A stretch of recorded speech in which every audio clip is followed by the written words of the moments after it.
Friends, before you dive into this incredible story, do one simple thing. Subscribe to our channel. This story will change your perception of the things around us. It's about how an innocuous picture hides millions of deaths behind it, and about the genius who forever changed the world of weapons. After reading, you'll be so bursting with emotions that you'll want to speak out. Be sure to write your opinion in the comments. It's very important for us to know what you think. And now let's go. Walther, the story of the genius who armed the world, hiding behind a smiling logo. Imagine this. You're walking down the street and you see a sign.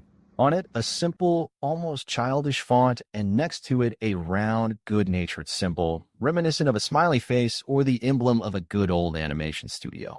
What comes to mind? Cartoons? Fun adventures? Children's laughter? Now hold your breath.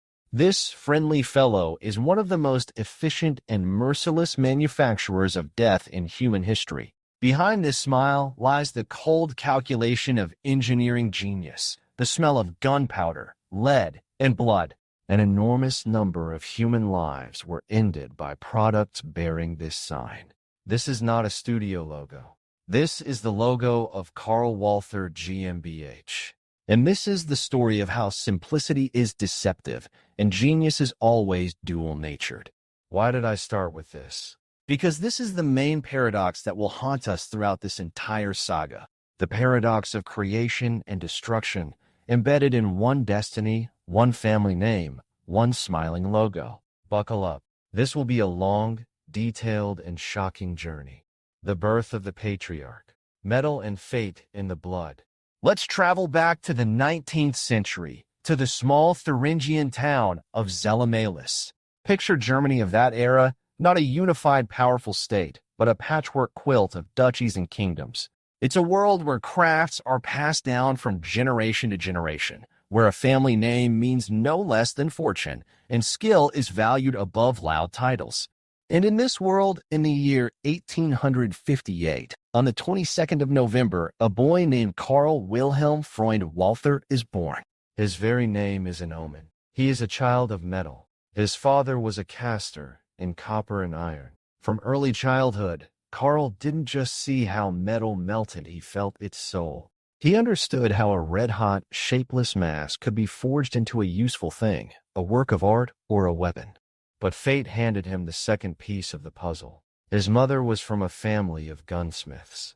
Imagine this union. From his father, an understanding of the very essence of metal, its behavior, its strength. From his mother's line, the knowledge of what this metal could be turned into, what form to give it so that it would serve as an extension of human will. From childhood, Carl Walther was that very alchemist who was destined to combine these two knowledges into one.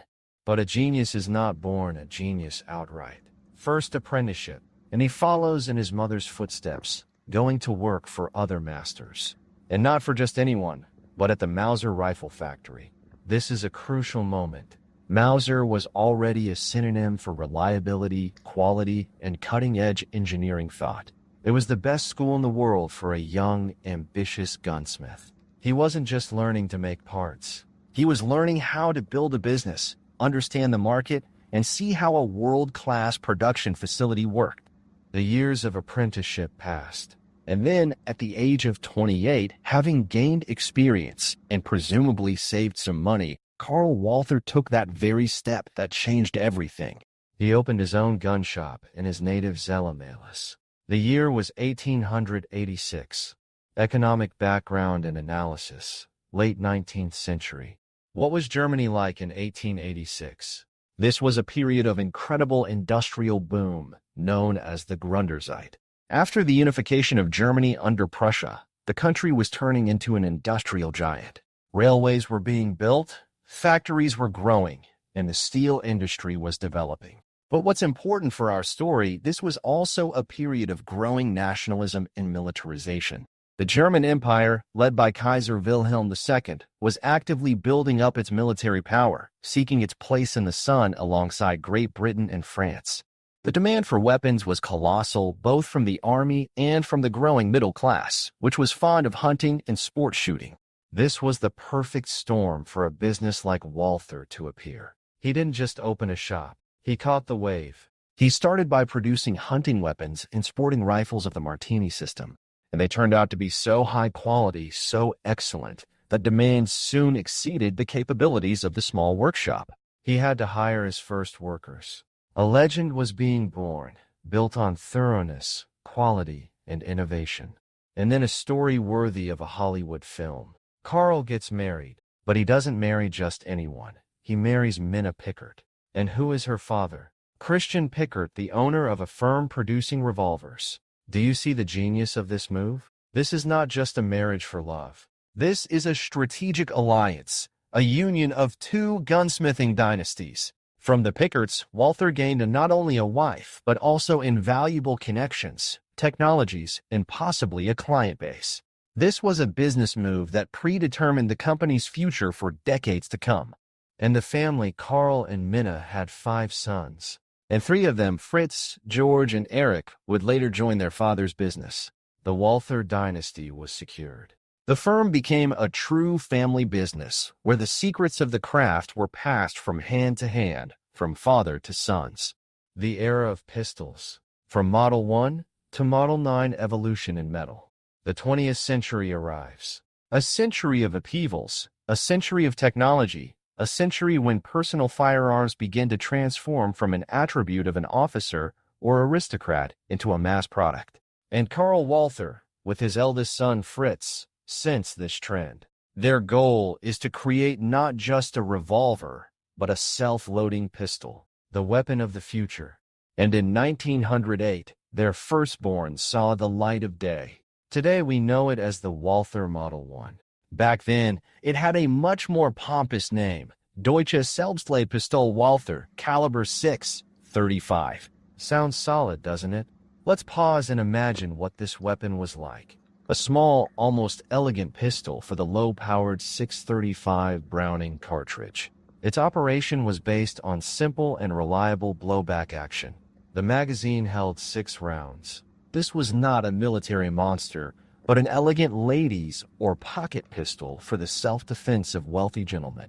But its significance was colossal. This was the first usable German self-loading pistol. The Walthers proved they could not only copy but also create. The patent for it was obtained in 1909, and off it went. The company embarked on a frantic model race. It resembled modern startups releasing a new version of a smartphone every year. Model 2, a year later, addressed the shortcomings of the firstborn. A concealed hammer appeared. The design changed. Refinement, refinement, refinement. Model 3, a caliber change. Transition to the more substantial .765 Browning cartridge. The company was experimenting, searching for its path.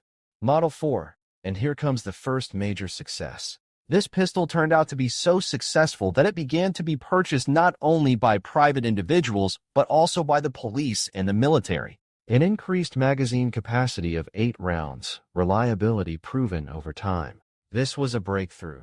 The Walther firm was transforming from a small family workshop into a serious player in the service weapon market. And then tragedy. In 1915, on the 9th of July, the founder of the dynasty, Carl Walther, dies. The reins of power are taken up by his eldest son, Fritz Walther. The era of Carl was over. The era of Fritz was beginning. Under his leadership, the Model 5, Model 6, all ready for the Army 9x19mm Parabellum cartridge, and Model 7 appear. But not all models were successful. The 6 and 7 did not achieve commercial recognition. Why? Perhaps they were too advanced, too expensive, or competitors had more successful solutions. Business is not only about successes but also failures. And the Walthers understood this. But then the Model 8, this is no longer just a model. This is a people's pistol. It was produced for 20 years, from 1920 to 1940. They produced by various estimates from 145,000 to 500,000 units. Can you imagine the scale? It returned to the .635 caliber, was simple in design and assembly, meaning cheap and reliable. It became the workhorse for the police, security guards, and civilians in the turbulent Weimar Republic. It was followed by the Model 9, one of the smallest self-loading pocket pistols of its time. It seemed the company had focused on the niche of compact weapons. But Fritz Walther and his engineers, including the talented Fritz Barthelmess, were already doing titanic work on something bigger, something that was meant to turn the world upside down. Economic analysis and my reflections, interwar period. The Weimar Republic. This is a time of hyperinflation, political instability, street fights between right and left. In such a society, the demand for personal weapons is off the charts. The Walther Model 8 became a product of its time, affordable, reliable, and effective at short range. It was the perfect tool for self-defense in an era of chaos. But look at the company's strategy. They didn't focus on one segment. In parallel with commercially successful pocket pistols, they were conducting costly R&D, research and development, on an army pistol. This speaks to Fritz's foresight. He understood that stability in Germany was a temporary phenomenon, and sooner or later the country would begin to rearm. And he was preparing for that moment, investing in the future, risking today to get a colossal contract tomorrow. The Apex. P38, the weapon that became a symbol. And that tomorrow arrived. With the Nazis coming to power, Germany began total rearmament. The army needed a new, modern, reliable, and technological pistol to replace the expensive and finicky Luger Parabellum. And the Walthers were ready. In 1938, after several years of secret development, the world saw what many still consider the pinnacle of firearms art, the Walther P38 pistol. What was so revolutionary about it? Locking system, a joint patent of Fritz Walther and Fritz Barthelmess. A genius system with a latch oscillating in the vertical plane. This ensured reliability and accuracy. Double action trigger mechanism, DA. This was a revolution. The pistol could be carried safely with a round in the chamber, and for the first shot, there was no need to manually cock the hammer. Just pull the trigger and fire. For a military weapon in combat conditions, an incredible advantage. Loaded chamber indicator. A small pin that protruded to the rear when a cartridge was in the chamber. One could tactilely feel or visually see if the weapon was loaded. Simple and genius. Ease of handling. The P38 disassembled into just 58 parts. This facilitated cleaning, repair, and soldier training. The P38 instantly became the main pistol of the Wehrmacht. Everyone loved it. The Germans for its reliability. The Allies because it was a coveted trophy. Obtaining a P38 was considered a great prize. It was a symbol of German engineering, thought cold, efficient, flawless. An interesting fact you might not know. The design of the P38 was specifically made so that it could be fired through the vision slits of tanks and armored vehicles. Exactly the same requirements were presented by the Soviet military to their gunsmiths. This shows that combat tactics shaped the technical specifications for designers on both sides of the front. The P38 is not just a pistol. It is an icon. It is a legend. It is that rare case when a product surpassed its creator and became an independent cultural phenomenon. Division, revival, in the new century. From P1 to WWII 2000. In 1945, the world collapsed. Nazi Germany was defeated. The Walther factories located in Zelemelis ended up in the Soviet zone of occupation, the future GDR. The enterprise was nationalized and began working for the new socialist Germany, naturally, without mentioning the previous owners. It seemed the Walther dynasty had come to an end. But no. Fritz Walther, who found himself in West Germany, FRG, did not give up. The dynasty survived. In 1957, after the restrictions on weapons production were lifted, the Walther Company was revived in Ulm. And the first thing they did was resume production of their legendary P38, but now under the Army designation P1 for the Bundeswehr, the new West German Army. A new era begins.